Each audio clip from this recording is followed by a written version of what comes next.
Hello students, welcome to HIBA Max 10th Standard Max Quarterly Exam ஓட preparation பார்த்துட்ருக்கோம் 2026 so day 8 வரைக்கும் உங்களுக்கு work கொடுத்துட்டேன், முடிச்சிருப்பீங்கன்னு நினைக்கிறேன்.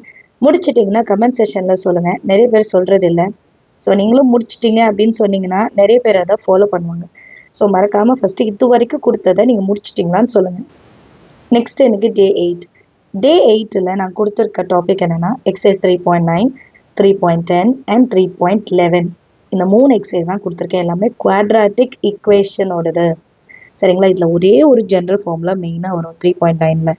X square minus sum of the roots into x plus product of the roots. இதுதான் முக்கியம். இந்த ஒரு ஈக்குவேஷனை நீங்கள் நல்லா மனப்பாடம் பண்ணிட்டா போதும். சம்மும் ப்ராடக்ட்டும் கொடுத்துட்டு ஈக்குவேஷன் க்ரியேட் பண்ண சொல்லுவாங்க. இல்லை ஈக்குவேஷன் கொடுத்துட்டு ரூட்ஸ் என்னன்னு கேட்பாங்க. இவ்வளோதான் வரும் சம்மே. அடுத்து 3.10. 3.10னா solving quadratic equation by factorization method. So இதை நம்ம 9th ஸ்டாண்டர்ட்லேயே படிச்சிருப்போம். அதோட கண்டினியூட்டி தான். ஸோ ரொம்ப முக்கியமான டாபிக், பார்த்துடணும். சரிங்களா? நெக்ஸ்ட்டு 3.11ம் குவாட்ராட்டிக் ஈக்குவேஷனை சால்வ் பண்ணுறது தான். பட் இங்கே நம்ம 2 விஷயம் யூஸ் பண்ணுவோம். ஒன்று completing the square method. Completing the square method ரொம்ப முக்கியமானது. நம்ம ஹையர் கிளாஸஸ் போகும்போது இது கண்டிப்பாக யூஸ் பண்ணுவோம். ஸோ இதுதான் பேஸ். நல்லா கவனமாக படிச்சிடுங்க. அப்புறம் ஃபார்முலா மெத்தட். ஸோ ஃபார்முலா மெத்தடில் நம்ம ஒரே ஒரு ஃபார்முலா தான் யூஸ் பண்ணுவோம்.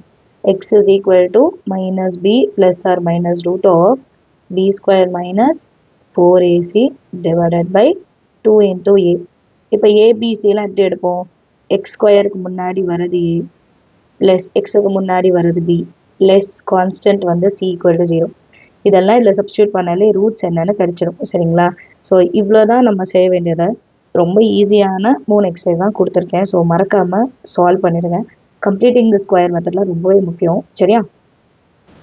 நெக்ஸ்ட்டு இன்னும் ஒரே ஒரு விஷயம் அடிஷ்னலாக என்னென்னா ப்ராக்டிக்கல் ஜியாமெட்ரி. ப்ராக்டிக்கல் ஜியாமெட்ரியில் இந்த வாட்டி எக்ஸசைஸ் 4.2. சரிங்களா? எக்ஸசைஸ் 4.2ல இருக்கிற எல்லா எக்ஸாம்பிள் சம்ஸ் அண்ட் ஆல்சோ யார் எக்ஸசைஸ் சம்ஸை நீங்கள் முடிக்க போகிறீங்க. Examples plus exercise. நிறைய பேர் கேட்குறீங்க, ஸ்கூல் விட்டு வந்து எங்களால் செய்ய முடியல, கஷ்டமாக இருக்குது அப்படின்ட்டு. நம்ம ஒரு 1 hour நம்ம இந்த ப்ராக்டிஸ் செஷனுக்காக கண்டிப்பாக எடுத்து வைக்கலாம். நம்மளால் முடியாததுன்னு எதுவுமே இல்லை.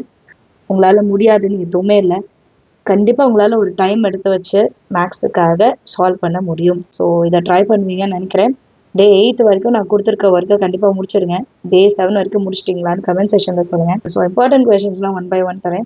ஃபஸ்ட்டு நீங்கள் எல்லா கொஷின்ஸையும் ஒரு வாட்டி என்ன தான் இது அப்படின்னு தெரிஞ்சுக்கணும். சரிங்களா?